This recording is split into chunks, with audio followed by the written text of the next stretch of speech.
Hello বন্ধুরা, কেমন আছো তোমরা সবাই? আশা করি ভালো আছো। তো আমিও ভালো আছি। তো আজকের আমি দেখাবো আমার কিছু গাঁদা ফুল আসলে আছে গাছ, সেগুলো আমি আজকে দেখাবো। থেকে দেখো তোমরা, এই যে পটের মধ্যে লাগাইছিলাম, এটা ডালিয়া ফুলের একটা গাছ। এখানে এগুলো বেশি ভালো হয় না এপাশে। তারপরে এই যে এখানে আছে কৃষ্ণ গাঁদা, যেটাকে আমরা বলি, এটার গাছ। এই যে এখানে সেগুলো কিছু লাগানো ছিল,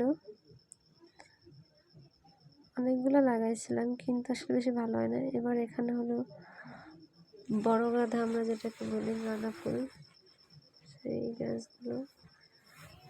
আসলে 3টা জায়গায় তো হলো পরিবেশ, আবহাওয়া সব কিছুর জন্য গাছ আসলে বিভিন্ন রকম হয়।